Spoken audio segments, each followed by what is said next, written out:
কোন মা বাবার সন্তান আমাদের জানা দরকার এগুলো। এই প্রত্যেকটি সন্ত্রাসীর ছবি কিন্তু আমাদের কাছে চলে এসেছে। বাংলাদেশে এরা কে কোথাকার, কোন মায়ের কোন বাবার সন্তান সেটিও কিন্তু আমাদের প্রকাশ করে দিতে হবে। পোস্টার ছাপিয়ে দিতে হবে এই সন্ত্রাসীদের ব্যাপারে। ওই যুক্তরাষ্ট্রে বসবাসকারী এক একটি সন্ত্রাসী কোন মা বাবার সন্তান, তার ছবি পাশে তার মা বাবার ছবি থাকবে।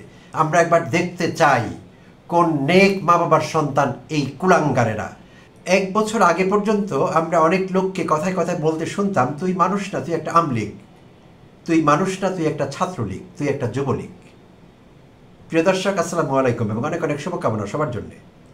এই ভিডিওটি যখন রেকর্ড করছি অনেক রাগ হচ্ছে, একই সঙ্গে আফসোস হচ্ছে এবং আপসেট হয়ে যাচ্ছি। সো আপসেটনেস, রাগ, হতাশা সব কিছু একসঙ্গে কাজ করছে। এই জন্যে যে কিছু মানুষের আচার আচরণ ব্যবহার এত খারাপ কি করে হতে পারে, এত নিচে মানুষ কি করে নামতে পারে, এই চিন্তায় মন খারাপ, আপসেট। তো এই অবস্থায় এই রেকর্ড করতে হচ্ছে ভিডিওটি। তো গতকাল যা ঘটে গেল, নিউ ইয়র্কের জন এফ কেনেডি ইন্টারন্যাশনাল এয়ারপোর্টে অন্তর্বর্তীকালীন সরকারের প্রধান উপদেষ্টা অধ্যাপক ডক্টর মোহাম্মদ ইউনূস জাতিসংঘের সাধারণ পরিষদের 80তম অধিবেশনে ভাষণ দেওয়ার জন্য গতকাল বিকেলের দিকে নিউ ইয়র্কে গিয়ে পৌঁছন এবং জন এফ কেনেডি এয়ারপোর্টে ল্যান্ড করে তার বিমানটি। সেখান থেকে তারা আনুষ্ঠানিকতা শেষ করে বের হবার চেষ্টা করেন। তো সেখানকার আইন শৃঙ্খলা রক্ষাকারী বাহিনীর সিকিউরিটি প্ল্যান অনুযায়ী অধ্যাপক ইউনূসকে বোধহয় কোনো বিকল্প রাস্তা দিয়ে বের করা হয়েছে এয়ারপোর্ট থেকে। তারা আগেই জানতেন যে আওয়ামী সন্ত্রাসীরা সেখানে হাজির থাকবে, নানা রকম ঝামেলা পাকাবে, আর অন্যরা সামনের গেট দিয়ে বের হবার চেষ্টা করেছেন। সেখানে দেখা গেল বিএনপির মির্জা ফখরুল ইসলাম আলমগীর, তাসনিম জারা, এনসিপির আক্তার হোসাইন, এরা রেগুলার গেট দিয়ে বের হচ্ছিলেন। তখন সেখানে আগে থেকে উপস্থিত থাকা আওয়ামী সন্ত্রাসীরা, মাফিয়া সংগঠন আওয়ামী লীগ নামক দলটির সন্ত্রাসীরা যারা যুক্তরাষ্ট্রে থাকেন, বিভিন্ন অঙ্গরাজ্য থেকে তারা 1 সপ্তাহ আগে থেকে সেখানে জড়ো হচ্ছিলেন, আমরা খবর পাচ্ছিলাম। তো তারা যখন বের হচ্ছিলেন তাদেরকে আটকে দেন, তাদেরকে ঘিরে ধরেন, নানা রকম স্লোগান দেন এবং গালিগালাজ করতে থাকেন, অশ্রাব্য ভাষায় গালিগালাজ করতে থাকেন। সেগুলো ব্যবহার করা যায় না সভ্য সমাজে, সেই ভাষায় তারা ব্যবহার করছিলেন, গালি দিচ্ছিলেন। এবং এক পর্যায়ে সে আওয়ামী সন্ত্রাসীরা আক্তার হোসেনকে, এনসিপির, তার প্রতি ডিম নিক্ষেপ করছিলেন। কয়েকটি ডিম তার উপর নিক্ষেপ করা হয়, আর তাসনিম জারাকে অশ্রাব্য ভাষায় গালিগালাজ করা হয়।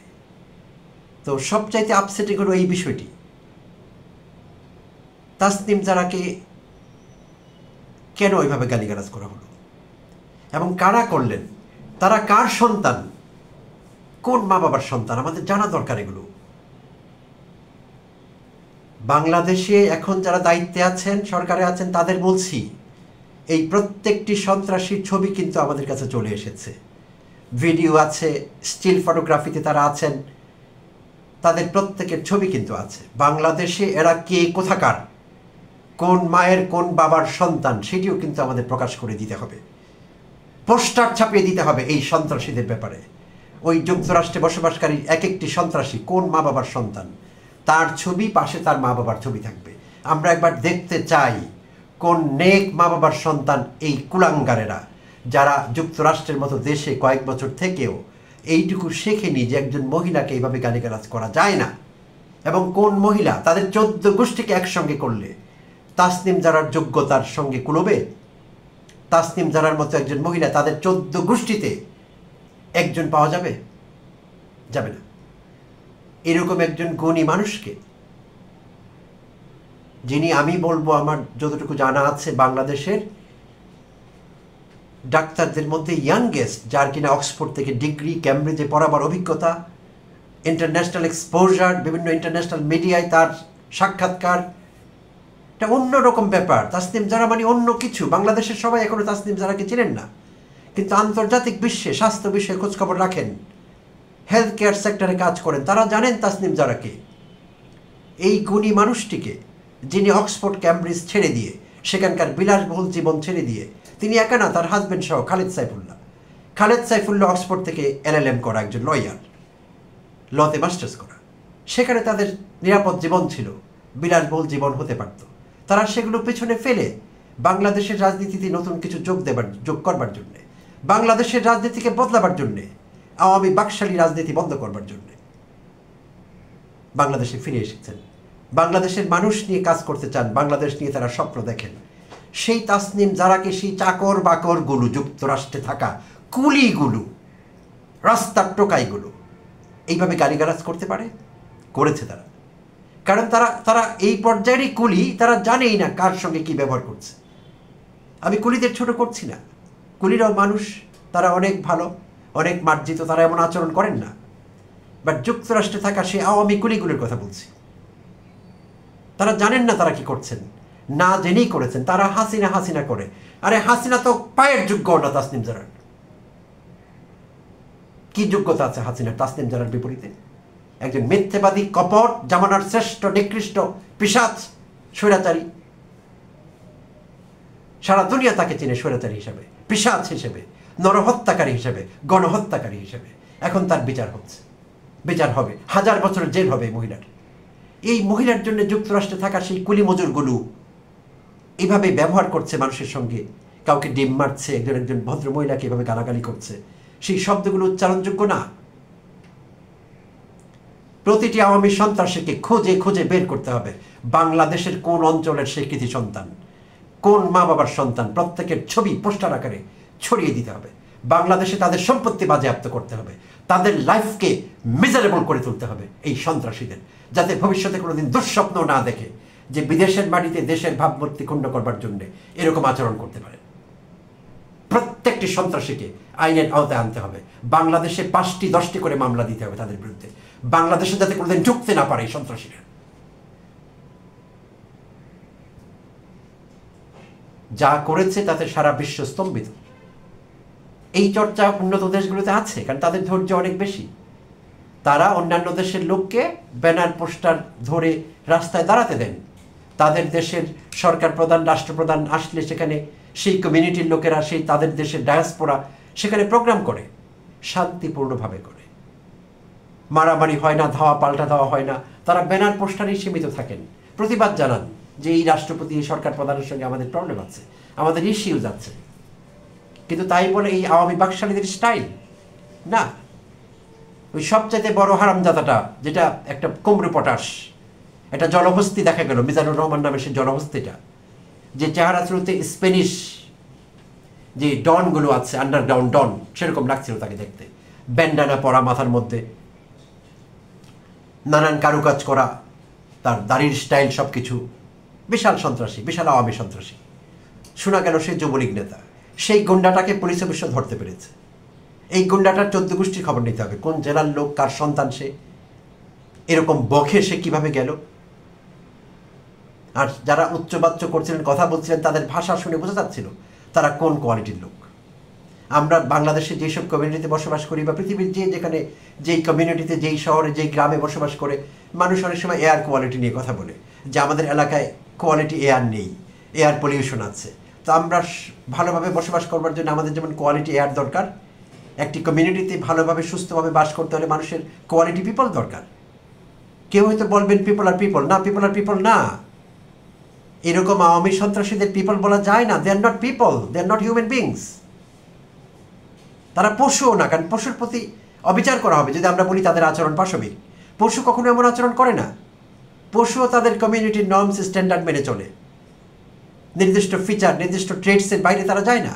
কিন্তু আওয়ামী সন্ত্রাসীদের কোনো ট্রেডস নেই, ফিচার্স নেই।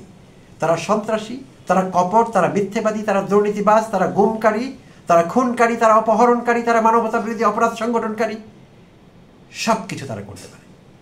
তাই যারা বলতেন 1 বছর আগে পর্যন্ত, এখন এই ডায়লগটি একটু কম নেওয়া হয়, কারণ তাদের পতন হয়েছে, তারা পালিয়েছে, তারা এখন ইঁদুরের গর্তে ঢুকেছে। এখন লোকেরা আইটি বেশি ব্যবহার করে না, কিন্তু আগে কিন্তু খুব ব্যবহার করা হতো। তুই মানুষ না, তুই আমলিগ, তুই ছাত্রলীগ। তো সেই সন্ত্রাসীদের কথা ভাবছি একবার, যে যুক্তরাষ্ট্রের মতো দেশে থেকে, যেই দেশে আইন তাদেরকে পূর্ণভাবে প্রোটেকশন দেয়, এই গরু, ছাগল, ভেড়া, মেরাগুলোকে সেখানকার আইন প্রোটেকশন দেয়, তারা ইকুয়াল রাইটস সেখানে পায় সাদাদের মতো। আইন শৃঙ্খলা রক্ষাকারী কর্তৃপক্ষ তাদের প্রতিও সুবিচার করে, কোনো সমস্যা তারা সেখানে ভোগ করে না। কেউ তাদের কাছ থেকে চাঁদা নেয় না, যদিও তারা দেশে থাকতে অনেকে চাঁদাবাজি করতেন। তাদের আত্মীয় স্বজন যারা আওয়ামী লীগ করে তারা চাঁদাবাজ, তাদের মন্ত্রীরা এমপিরা চাঁদাবাজি করে হাজার কোটি টাকা এক একজন বিদেশে ব্যাংকে পাচার করেছে। তাদের মন্ত্রীরা বিদেশে পালিয়ে আছে, সেই টাকায় আরামায়েশ করছে। তাদের সরকারি অফিসাররা তাদের আমলের বিদেশে পালিয়ে আছে হাজার হাজার কোটি টাকা নিয়ে, ব্যাংকগুলোকে সব শেষ করে দিয়ে গেছে। এই সন্ত্রাসীদের বিন্দুমাত্র লজ্জা নেই। একবার তারা ভাবছে না কোন মহিলার জন্য আমরা রাস্তায় দাঁড়াচ্ছি, যেই মহিলা পুরো আওয়ামী লীগের লক্ষ লক্ষ লোককে বিপদে ফেলে দিয়ে শুধু আত্মীয় স্বজনকে গোপনে মেসেজ দিয়ে তোমরা পালিয়ে যাও, আমার সময় খারাপ, আমার দিন ঘনিয়ে এসছে, মাই ডেজ আর নাম্বারড, আত্মীয় স্বজনকে গোপন মেসেজ দিয়ে দেশ থেকে পালিয়ে গেল। সেই পলাতক একজন মহিলার জন্য তারা এইভাবে রাস্তায় নামছে, চি চি চি চি। তাদের আত্মমর্যাদা কোথায় আওয়ামী বাকশালীদের? তারা কি মানুষ আসলেই? কখনো মানুষ ছিল তারা? জঘন্য জঘন্য। ঘৃণা প্রকাশের কোনো ভাষা আমার জানা নেই। ডিকশনারিতে থাকা সমস্ত ঘৃণা প্রকাশক শব্দগুলো তাদের দিকে একসঙ্গে ছুড়ে মারলাম। জঘন্য। তো সেখানে যতদূর জানলাম যে বিএনপি জামায়াত এনসিপির লোকেরাও সেখানে ছিলেন। তো তারা কোনো গুন্ডামিতে জড়িত হননি, কারণ তাদের গুন্ডামির ট্রেনিং তাদের নেই। তো আওয়ামীদের মতো গুন্ডামির ট্রেনিং তাদের নেই। তারা কোনো মারামারিতে জড়াতে চাননি, কারণ তাদের ভূমিকাটা ছিল ডিফেন্সিভ। আর আওয়ামী সন্ত্রাসীরা যা করেছে পুরো বিষয়টাই অফেন্সিভ। এবং আমি বিশ্বাস করি সে আওয়ামী সন্ত্রাসী যেটা গ্রেপ্তার হয়েছে মিজানুর রহমান, এই গুন্ডাটা নাকি একজন বিএনপি কর্মীকে ছুরি নিয়ে তাড়া করেছিল। তো সেই ধারায় তার বিরুদ্ধে মামলা হবে, তার বিরুদ্ধে বেশ কয়েকটি ধারা লাগবে এবং ভালোই যাবে বিষয়টি, এবং আমরা এনজয় করবো একটা সময়, আমরা জানবো সেই সন্ত্রাসীর কী হয়েছে। এবং আরও যারা আছে তাদের বিষয়ে আমাদের দাবি, সরকারের কাছে দাবি জানাচ্ছি, সেখানে তাদের ছবি সমস্ত ভিডিও ক্লিপস একসঙ্গে করে সরকারের ফেডারেল পর্যায়ে এবং স্টেট পর্যায়ে সব রকমের প্রতিকার চাইতে হবে। এই সন্ত্রাসীদের মুখোশ উন্মোচন করে দিতে হবে। এবং ভবিষ্যতে আমরা ধারণা করতে পারি আওয়ামী লীগ একটি সন্ত্রাসী সংগঠন হিসেবে আন্তর্জাতিকভাবে রেজিস্টার্ড হবে, অ্যানাদার মাফিয়া অর্গানাইজেশন। এটি পলিটিক্যাল অর্গানাইজেশন হিসেবে আর থাকতে পারবে না, থাকার কোনো কারণ নেই। কারণ দেশে মানবতা বিরোধী যেসব অপরাধ করেছে এবং বিদেশে গিয়ে এখন যে সন্ত্রাসী কার্যক্রম চালাচ্ছে, তাতে করে এই সংগঠনটি একসময় রাজনীতি করতো বা এটি একটি পলিটিক্যাল অর্গানাইজেশন ছিল, সেই পরিচিতি তারা হারাবে এবং সুন তারা একটি মাফিয়া অর্গানাইজেশনে পরিণত হবে এবং প্রত্যেকটা আওয়ামী কর্মী মাফিয়া সংগঠনের একজন ক্রিমিনাল বলে গণ্য হবে। যদি তারা এখনও সেই রাস্তা না ছাড়ে, এখনও সময় আছে, তওবা করে আওয়ামী লীগ ছাড়তে হবে। তওবা করে বলতে হবে যে আমার গুন্ডামি অনেক হয়েছে, আমার দলটি একটি মাফিয়া সংগঠন, আমি বুঝিনি, না বুঝে এই সংগঠন করেছি, আমি মাপ চাই, আমাকে মাপ করে দেন দেশবাসী, আমাকে মাপ করে দেন হে আল্লাহ, হে ঈশ্বর। যে ধর্মে তারা আছে তাদের সেই ধর্মের ঈশ্বরের কাছে তারা মাপ চাইবে। তার কোনো রাস্তা নেই, পিঠ বাঁচাবার আর কোনো রাস্তা তাদের থাকবে না। আর বাংলাদেশে তাদের ফ্যামিলির খোঁজখবর নিতে হবে, তাদের 14 গোষ্ঠীর খোঁজখবর নিতে হবে সরকারিভাবে, এবং তাদের ফ্যামিলির পরিচিতি দিয়ে পোস্টার ছাপাতে হবে, পুরো দেশে সেই পোস্টার বিলি করে দিতে হবে এই সন্ত্রাসীদের। কেউ হয়তো বলবেন তাতে তাদের মানবাধিকার লঙ্ঘন হবে, মানবাধিকার মানুষের রক্ষিত হয়, যারা মানুষ না তাদের আবার মানবাধিকার কি? কম মানবাধিকার আমরা দেখিয়েছি? তাদের দলের সে কাউয়া বলেছিল, ওবায়দুল কাদের সাধারণ সম্পাদক ওবায়দুল কাদের বলেছিল যে আওয়ামী লীগ ক্ষমতায় না থাকলে 1 লক্ষ লোক মারা যাবে আওয়ামী লীগের। 100 লোক তো মারা যায়নি কোথাও। এতই ভালো এই দেশের লোক, এতই ভালো আমরা, এতই সভ্য ভব্য। নেপালে কি হয়েছে? নেপালের মন্ত্রী প্রধানমন্ত্রীদের সঙ্গে যা হয়েছে, আমরা যদি সেটি বাংলাদেশে এই পলাতক হাসিনার গুন্ডা এমপি মন্ত্রীদের বিরুদ্ধে করতে পারতাম, তাহলে তারা এই দুঃসাহস পেত না। তাদের মানবাধিকারের নামে আমরা তাদেরকে মাফ করে দিয়েছি, আমরা তাদের প্রতি কিচ্ছু করিনি, কোনো সহিংস আচরণ করা হয়নি, 2-1টি বিচ্ছিন্ন ঘটনা ছাড়া যা হয়েছে তা কিচ্ছু না। নেপাল স্টাইলে তাদেরকে হ্যান্ডেল করে যেত, তাহলে এখন আর তারা সাহস পেত না। তাদের সাহস বেড়েই চলেছে ধীরে ধীরে। এখনই লাগাম টানতে হবে, না হলে ভবিষ্যতে বিপদ আছে। এই সন্ত্রাসীরা আবার ফিরে আসবে এমন আলামতই পাওয়া যাচ্ছে। তাদের ঝটিকা মিছিল, তাদের সব কিছু শক্ত হাতে দমন করতে হবে, এমনভাবে দমন করতে হবে যে তারা দুঃস্বপ্ন দেখে ঘুম ভাঙে, তাদের রাতের বেলা ঘাম দিয়ে ঘুম ভাঙে, যে আমি যদি মুখ খুলি যে আমি আওয়ামী বয়ান প্রচার করতে চাই, আওয়ামীদের আবার প্রতিষ্ঠিত করতে চাই। এবং দেশের ভিতরে যারা আছেন তাদের বলছি, যারা এখনো ষড়যন্ত্র করছেন, ভিতরে ভিতরে খোয়াব দেখছেন যে আমাদের আওয়ামী লীগ আবার ক্ষমতায় আসবে, সাবধান হয়ে যান, এখনো সময় আছে, পিঠ যদি বাঁচাতে চান। আর না হলে নেপালি স্টাইলে আবার বিপ্লব হবে, প্রত্যেক আওয়ামীর চামড়া তুলে নেব আমরা।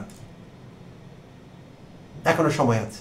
মাপ চেয়ে তওবা করে মেইন স্ট্রিমে ফিরে আসুন, যে আমি আর আওয়ামী লীগ করবো না, একসময় করতাম, মাপ চাই, বুঝিনি তাই করেছি। এখন যখন বুঝতে পারলাম আমার দলটি আসলে কি, এটি কোনো পলিটিক্যাল অর্গানাইজেশন না, এটি একটি মাফিয়া সংগঠন, তাই আমি আর এই দলের সঙ্গে কোনো রকমের সংশ্লিষ্টতা রাখতে চাচ্ছি না, আমাকে মাফ করে দিন আল্লাহর বাস্তে।